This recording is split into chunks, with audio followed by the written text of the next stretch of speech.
itt a Floating Village, Siem Reap taván, aminek van valami neve, valami Loa Hoa Lung, de nem jegyeztem meg, mert valami elképesztő, ahogy mondják. És az Floating Village-ben van valahol Floating Market is természetesen, ahol lehet menni mindent 1-2 dollárért, amire semmi szükséged nincsen, de megveheted.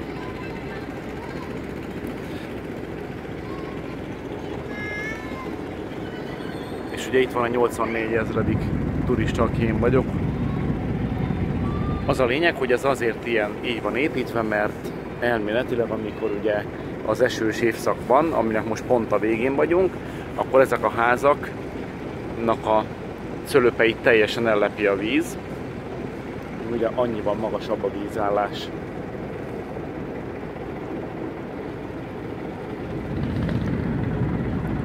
Itt rotyogunk szépen lassan.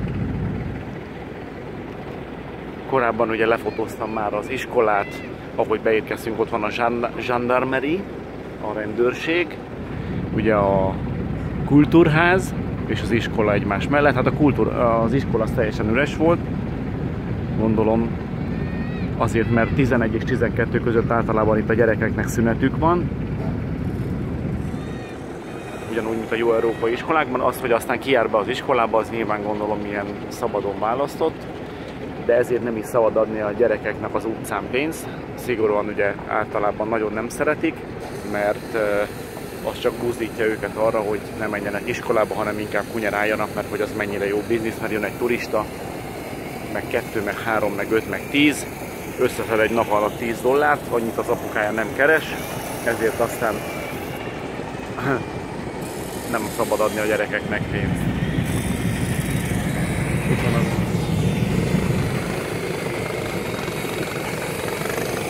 Itt van az én egyszemélyes hajón, ilyen sokan vagyunk benne. Itt van az én sofőröm is. Hát kérem szépen, nagyon bajnok, az a lényeg, hogy kibéreltem egyedül ezt a hajót, dottom nélkül, 40 dodóért. Megértem, mert legalább nem kell a 2540 darab kínai turistát hallgatni, ahogy egyszerre üvölteznek egymáshoz 10 cm-ről is. Itt van a néni, aki evezget a mindenféle finom gyümcsivel, zöldséggel. Ott meg a halászhajó mellettünk. Ott meg a rohadóhajó, mondjuk abból több is van.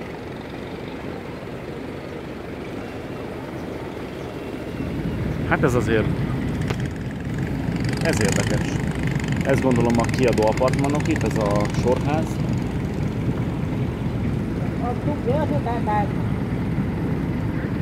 Itt meg az úszkáló gyerekek, ugye a házilag készített, vízipalackból készített mentőmellénnyel.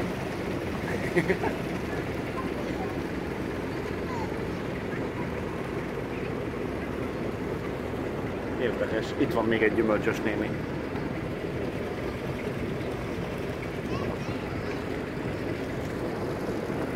Itt pedig a halászhálót tekerik fel, gondolom.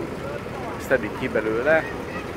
Igen, látod, szedik ki belőle a sem ekkora méretű halakat. Nagyon jó.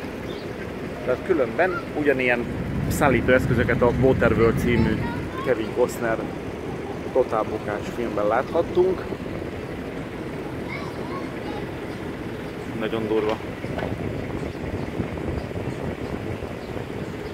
Na jó, hát és ahogy elnézem mindjárt, mert hát nyilván a város központja az ugye az a buddhista templom. Itt pörgeti, nagyon pörgeti.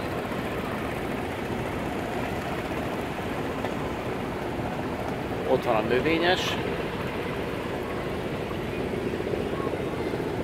Igen, most pörgetési idő van, ahogy elnézem. Fishermanek most értek vissza a halakkal. Hát, itt nagyon megy a biznisz.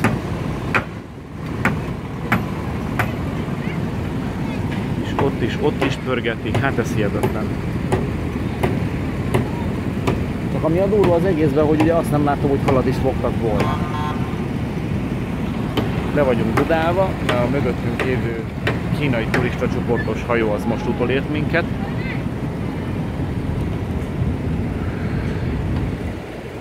De esetre most remélem, hogy ugye berotyogunk szépen addig bírom tartani a kamerát. És neki is van egy ilyen gyönyörű járványuk. Elgányuk, és a srác szépen játszik a nincs mivel. Itt van a turista csoport, ez itt a motor, ami leginkább egy ilyen szántóekéhez hasonlít, és azon a daron be lehet emelgetni a vízbe, mert ugye néhol olyan sekély, hogy alig tudunk átcsusszanni. Na és megérkeztünk a buddhista templomhoz. Budinak hívják, mert ugye eset egyáltalán nem tudnak nagyon kiejteni.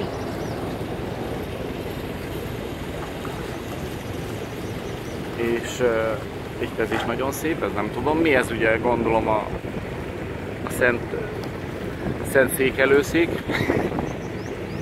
És itt van a kis Budi, itt van a Budi Temple.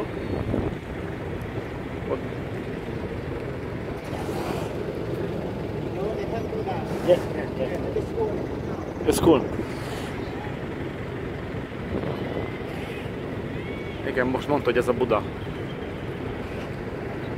Ez a Buda, nem a Pest, ez a Buda. Na és akkor most végül is itt végig is értünk. Floating városon. És ugye ott van, ahogy elnézem, az egy keresztény templom. Köszönjük szépen! Viszont hallásra!